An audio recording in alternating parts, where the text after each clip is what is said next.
तो इसमें भगवान बता रहे हैं कि जो पुरुष अपने कर्म फलों के प्रति अनासक्त है और जो अपने कर्तव्य का पालन करता है वही सन्यासी और असली योगी है। वह नहीं जो न तो अग्नि जलाता है और न ही कर्म करता है। जो कर्म करता है अनासक्त भाव से उसके फल की इच्छा नहीं करता। कर्मण्येवाधिकारस्ते मा फलेषु कदाचन। कर्म फल की बिल्कुल चिंता नहीं करता।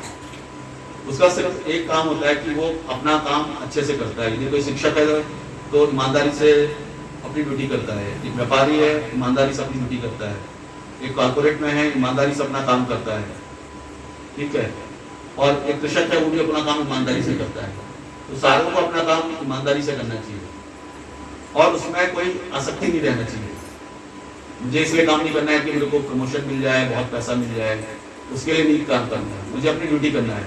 यदि आ गया स्वयं अपने आप अच्छी बात, नहीं आया वो भी ठीक है, वही भगवान का प्रसाद है। क्योंकि आज मैं जिस स्थिति में हूँ मैं उसके लायक हूँ। आज मुझे कष्ट हो रहा है, मुझे कष्ट नहीं हो रहा है, मुझे सुख मिल रहा है, दुख मिल रहा है, मेरा मान हो रहा है, अपमान हो रहा है, मुझे लाभ हो रहा है, हानि हो रहा है, मेरा यश हो रहा है, अपयश हो रहा है, मैं उसके लायक हूँ। हमको ये समझना चाहिए। क्योंकि पूर्व जन्म में हमने कुछ किया होगा और अभी भी हम ऐसे कुछ कर रहे हैं, तो उसके कारण हमको उस स्थिति में रहना पड़ता है। तो इसलिए किसी को कभी दोष नहीं देना चाहिए, या जिसके कारण ऐसा हो गया, उसके कारण ऐसा हो गया, उसने ऐसा कर दिया, उसने ऐसा कर दिया, ऐसा कुछ नहीं है। हम ही उसके लिए उत्तरदायी हैं। हम अपने काम, क्रोध, मद, लोभ, मद्य, मत्सर, घृणा, द्वेष इसको कंट्रोल नहीं कर पाते और लोगों को दोष देते हैं कि उसने ऐसा कर दिया, उसने ऐसा कर दिया।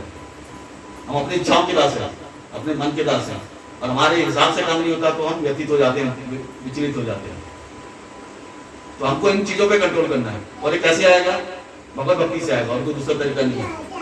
अब IIT चले जाओ, स्टैनफोर्ड चले जाओ, हार्वर्ड चले जाओ, वो स्कूल आपको सब सिखाएंगे, है ना। आपको ये कौन सिखाएगा? भगवत भक्ति सिखाएगी। ये कहा जाता है कि भौतिक प्रॉब्लम और उसका आध्यात्मिक समाधान। भौतिक समस्या का भौतिक समाधान नहीं निकलता। भौतिक समस्या होती है, उसका आध्यात्मिक समाधान निकलता है और कोई तरीका नहीं है। आप किसी भी विश्व की नामी गिरामी यूनिवर्सिटी में चले जाओ, काम, क्रोध, मद, लोभ, मद्य, मत्सर, घृणा, द्वेष, ईर्ष्या, कपट, कोई नहीं पढ़ाता आपको इससे निकलने कैसे। और उसमें आप और बढ़ते जाते हैं। जैसे जैसे पद बढ़ता जाता है, जैसे जैसे पैसा बढ़ता जाता है, जैसे जैसे मान प्रतिष्ठा बढ़ती जाती है, वैसे वैसे और बढ़ते जाते हैं। आदमी और भी का काम करते हैं। तो उससे निकलने का रास्ता क्या है? भगवत भक्ति है। ये हमेशा भगवान की शरण में रहो, हर परिस्थिति में भगवान की शरण में रहो। अच्छी स्थिति में हो, बुरी स्थिति में हो, जैसा भी हो, भगवान की शरण में रहो। क्योंकि हमारी इंद्रियां अपूर्ण है। हम हर चीज को सर्वांगीण रूप से देख नहीं सकते। आज जैसे मैं यहाँ बैठा हूँ, दीवार के पीछे क्या हो रहा है मुझे पता नहीं, क्योंकि मेरी इंद्रिय अतिरिक्त है, अपूर्ण है। मुझे नहीं पता कि ऐसा मेरे साथ नहीं क्यों हुआ। तो इसलिए उसको शरणागति भगवान के ऊपर रहना चाहिए, ताकि हमको फिर वो धीरे धीरे चीजें समझ में आना शुरू हो जाती हैं। हम लोग बहुत जल्दी डिसीजन लेते हैं कि हम इतने साल से भैया बात कर रहे थे, माला बचनी भाव सब हमने छोड़ दिया। तो कहीं ना कहीं हमारे मन में कर्म फल की आसक्ति है। हमारे साथ में थे कंपनी में, वो IISc बैंगलोर से पढ़े हुए थे, इंडियन इंस्टीट्यूट ऑफ साइंस से वाइस प्रेसिडेंट थे। तो वो शर्मा जी थे हिमाचल के। तो वो एक बार हमसे मिले तो ऐसी बातचीत हो रही थी हम लोगों की। तो उन्होंने बोला कि मैंने अनासक्त होकर कम कर्म किया और मुझे कम मिला ही नहीं। तो आपके अंदर था, वो छुपा था, आपने उसको बाहर कर दिया।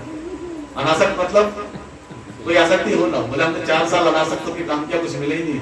बोले आप उसमें विश्वास नहीं करते, है ना। अनासक्ति का मतलब क्या है कि जीरो आसक्ति, जीरो हर स्थिति में।